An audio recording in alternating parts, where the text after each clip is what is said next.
Thank you, Andrea. And you've kind of done the introduction for me.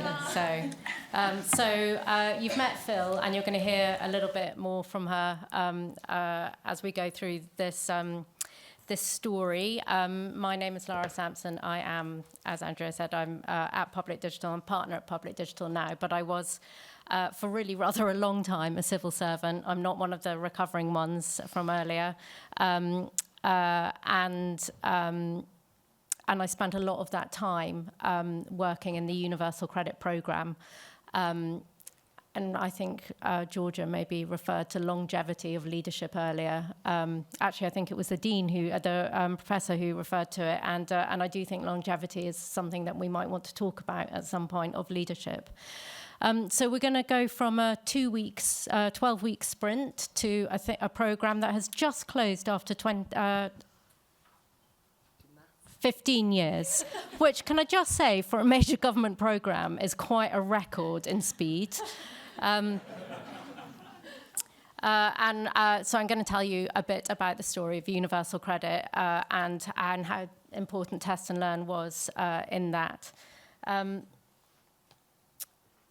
But before I do, I'm very conscious that I'm standing in a room full of local leaders, and I'm going to be declaring Universal Credit a success from at least one perspective.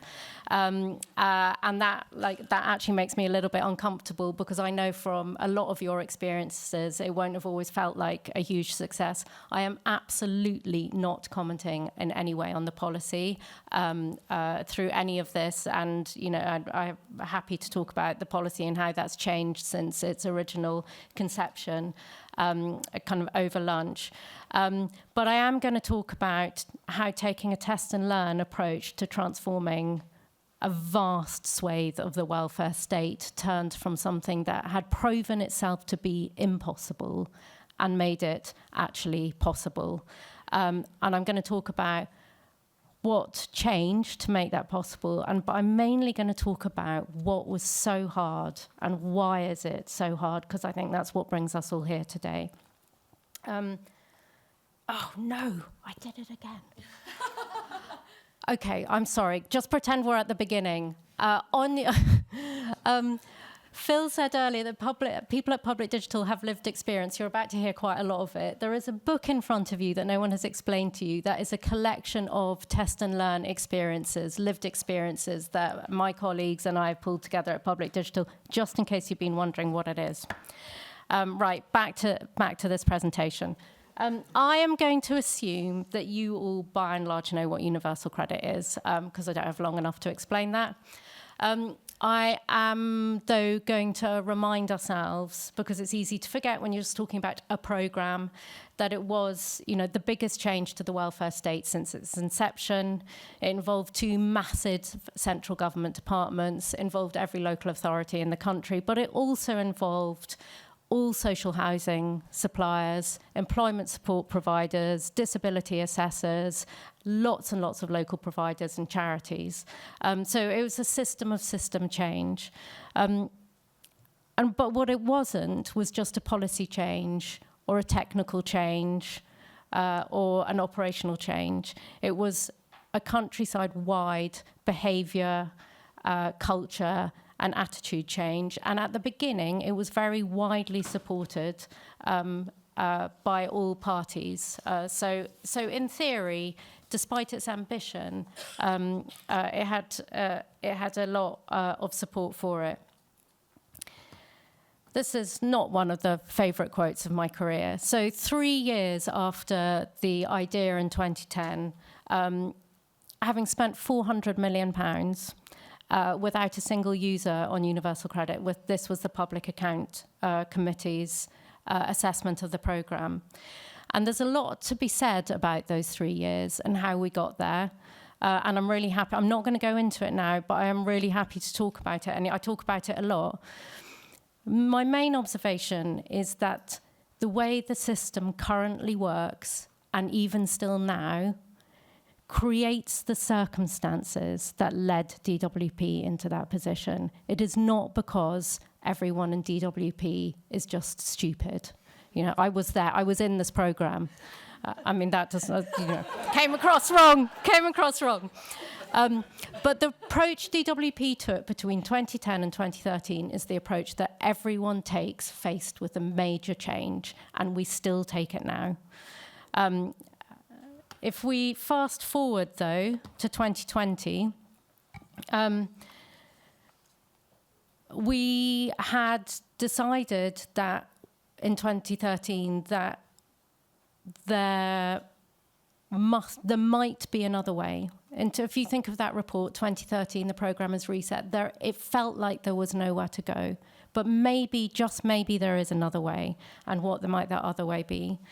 So 2020, and I don't want to thank the pandemic for anything other than it did give universal credit the opportunity to show that, in fact, when citizens were told to stay at home, when many benefit systems around the world were in fact collapsing under that pressure, universal credit was able to take that pressure and go from 3 million to 5 million claims in a matter of a month, almost all of them paid in full and on time, and you'll see soon why that's so important. And often people think that is the result of modern technology. And yes, that modern technology was jolly helpful. But actually what makes that possible is hundreds of little changes made day after day after day to respond to a rapidly changing world. We live in a rapidly changing world.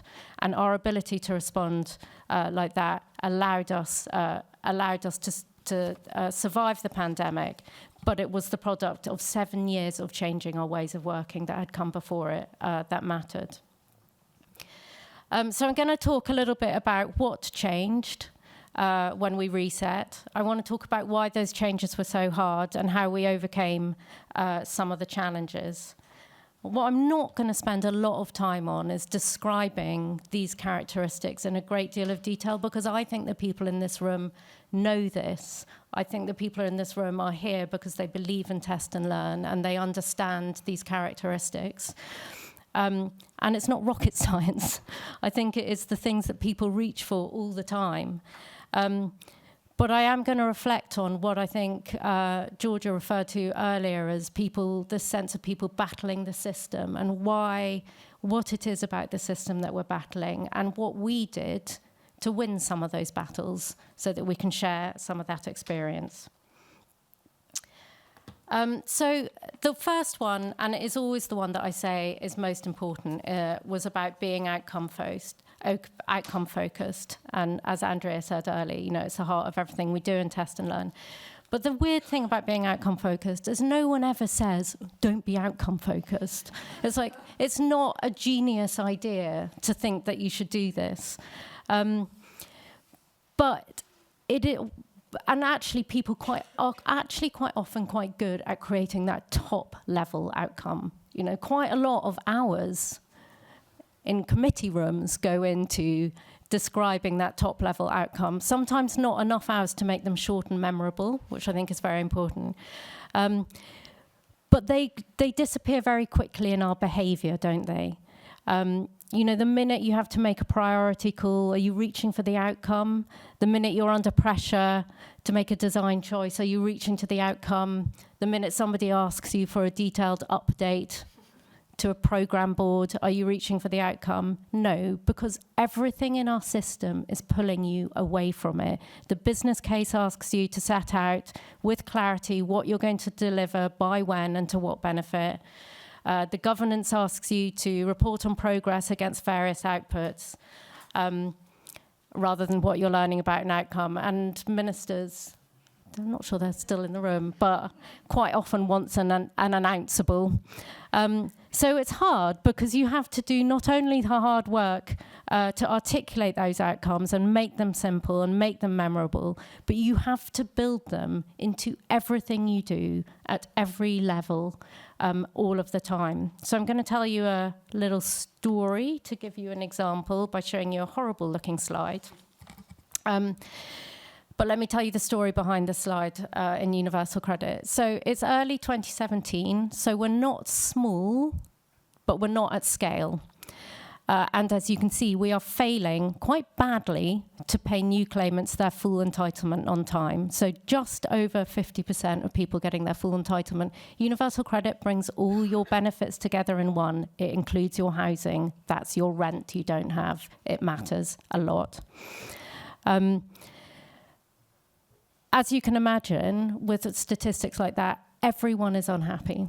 Number 10 is unhappy, the Secretary of State's unhappy, the Treasury's unhappy, landlords are unhappy, I imagine all the local authorities are unhappy, it's on the front pages. So what happens when everyone is unhappy? They all tell you their solution. Everyone piles in with change this policy, build this bit of technology, deploy these extra people. They all think they have the solution, all with good intentions. The pressure to cave into those demands in that sort of environment is intense.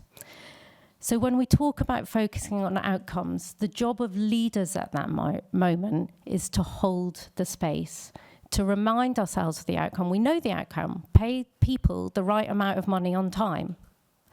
Who's best able to do that? Is it the people sat, in their kind of private offices, or is it the people on the front line and the teams building the service? So we held the space. Somebody said about the importance of data, could not have held the space without being able to report on that data, that blue line every week. Data's so important. We held the space, we gave it to the team, the multidisciplinary team I'll come on to, over 100 small changes. One of them, see the little dip, the lift up early on, one word on a claim form. Over 100 small changes, some of them quite big as well, took us in the course of the year up to that 81%, and it was way up over 90% by the time we got into full-scale rollout. So being outcome focused, easy to say, no one disagrees with it, acting on it every single day of the week, incredibly difficult. And a lot of education needs to happen around that. Second one, how am I doing on time? Not great. Second one is about starting small and testing and learning. We know what happens when we introduce a policy or a service in a big bang way. We know that people are complicated, lives are complicated, systems are complicated, and it is inherently unpredictable what will happen. And I know I'm talking to a room full of people who understand this. So we did this in Universal Credit. We started in a small sub-postcode in Sutton. And we asked ourselves these sorts of questions. All of these are about testing our assumptions. And whether you know it or not, every time you put out any change, any design change, you're basically assuming users will respond in a certain way. And what we're doing here is testing these assumptions as we were going through our work in Sutton and as we started to scale. But then you have to keep doing it. This is not piloting and rolling out. So it can't just be at the beginning. We stayed in control of the rollout of Universal Credit the whole way through.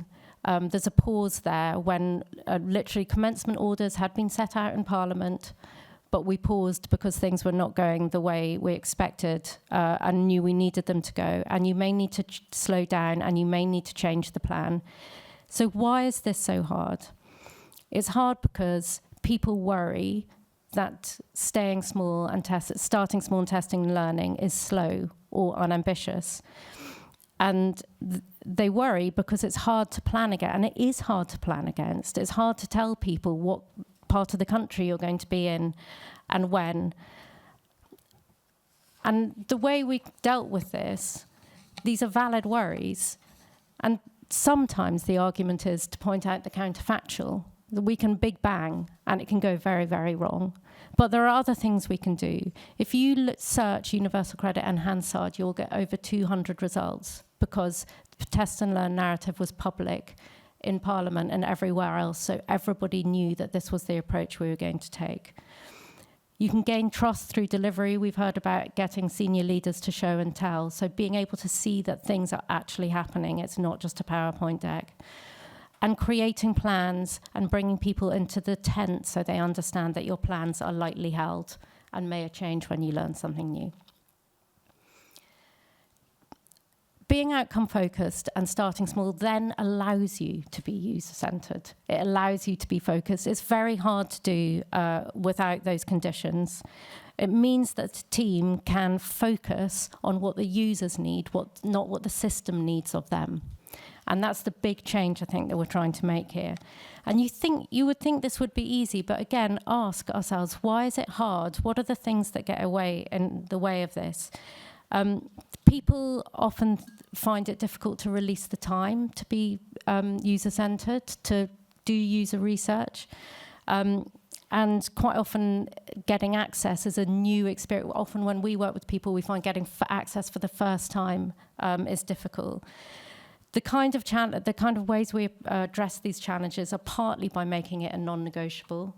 It is not test and learn if you are not speaking to users. It is the most fundamental thing that you are trying to do. It's also very powerful when you put your user insight as at the heart of your evidence, because then it stops you being at the risk of having to address the highest paid person's opinion in the room, because you have incredibly powerful direct user reflections to play back. Okay, I'm going to do these last few very quickly. That's where we want to get to. I just wanted to talk about a few things. Everyone, I think, has talked about empowered multifunctional teams. I'm just going to say multifunctional because, and we've heard this, we are looking to build teams. We've built teams that go beyond just the what I would have called operational delivery or policy functions, includes digital functions, but also may include any number of other functions you need to meet the outcome. So it could include procurement, it could include HR, enabling functions, and so on. And that can be hard because people's time is precious. Sometimes the right person, a little bit of the right person's time can go a very long way. So don't be greedy. Think how much you need of something, but ask for it to be consistent so individuals are invested, not roles. And empowerment's really hard because most public servants have grown up in a world where decisions get escalated, and it is habit. And so as a leader, you have to be very vigilant to this all of the time. You have to create guardrails that it's safe to make decisions within. You have to give people the confidence to make the decisions, and then you have to deal with the operating environment of helping leaders empower their people to behave in that way all the time. Which brings me on to leadership. This one is really simple. Best hack is teaching leaders that want to empower. Most leaders want to empower. Most people find it quite hard to do. Is to, when addressed with pressures of needing to promise certain things, is to ask them, what is the problem we're trying to solve? Anyone that is under pressure from stakeholders, lobbyists, inquiries, or just your boss, who's asking for something, if you ask what is the problem we're trying to solve, you've flipped it on your head and you're creating an empowering environment. And so lastly, I'm just going to hand over to Phil to say that obviously all of this change happens in a place and impact happens in a place. So Phil's going to talk about the place view of universal credit. Thank you. With 1 minute to go. No. That's all good. Thank you. Yes, so I wanted to get a bit deeper into the fact that whilst UC is a central government programme, as Lara said, it is delivered in places, in job centres and service centres across the country. And my personal involvement in UC actually began in 2018, where I became the customer service manager of Fulham Job Centre. So that was my team. Prior to this, I'd only ever worked in central government departments, and I'd only ever seen that perspective in terms of how we plan and deliver large-scale programmes and how we make policy as well. For context, in terms of the timeline Lara was talking about, so Fulham went live with UC in 2015, so they've been delivering it for about 3 years by the time I arrived. And during my time there, in like a couple of months after I joined, UC was rolled out to all job centres across the country. And I'm saying this because this wasn't the early days. This was far along the journey. And that, I think, is really important when I'm reflecting on my experience. I was unaware of the story that Lara tells about how UC had come to be. But what really struck me working on the front line with this team was how central everybody in that job centre saw themselves to be in improving UC across the board, across the country, for everybody. Might seem really obvious that those delivering the service are thinking about how to improve it, but I think the thing that was really impactful for me, having worked with operational colleagues before in Border Force and other places, was the confidence that this team had in Fulham that what they were going to be sharing and the things that they were learning were going to have an impact on the programme in its entirety. And that, to me, was particularly new. So why, in this context, did local delivery feel like it could have that impact on the centre? Well, for UC, in a way that I hadn't seen before, that operational real-world delivery was at the heart of this test and learn cycle, and this kind of feedback loop that we often refer to when talking about test and learn. We talk about it a lot because without it and without a really sustained feedback loop, you can't have the ways of working that enable test and learn to happen. So what did it look like for UC? So what did it look like for us working in the job centre? It looked like agents working with real people, being able to, and really importantly, thoroughly encourage, to raise tickets, and I won't bore you with how it worked exactly, but raise tickets that talked about things that they think should be improved in the service, policy questions because they met somebody who did not fit into the box that the policy had written, and issues that they were encountering, that just things weren't working. We had feedback buttons on every page of the service. The service that we were using day to day is the same service that claimants are using. And every job centre and service centre had a lead whose role it was, like, whole purpose was to encourage and support colleagues to be part of this feedback loop, essentially. Why does that matter? Well, there needed to be an approach to UC at this point in 2018 and in 2019 and definitely in 2020 where we could have the same way of gathering learning and insight and improving the service as the team did back in Sutton in 2014 when it was just one group working in one job centre. The focus really had to be on scaling the ways of working and scaling that test and learn approach so that the service could respond to the real world, essentially. The important thing for me is that it's not novel to get feedback from people working on the front line, but the thing that I think is novel is sustaining feedback. And so I want to talk about closing the feedback loop quickly. So really importantly, a feedback loop is working when things are changing and people know that things are changing. So for UC, that looked like a number of things. At first, it was fortnightly releases and changes that were taking place that were directly responding to what people had been raising in job centres and service centres across the country. We had calls every fortnight, and as managers, we would go and we would listen and we'd hear about the changes, and then we would go and play that back to our teams, and we'd get to see that genuine look of, that's fantastic, because I've been raising that as an improvement for a couple of months, or something that I've been saying that we should be doing for ages. We had feature update notifications that talked through all of those changes, so every colleague could know what the impact was of everything that they had raised.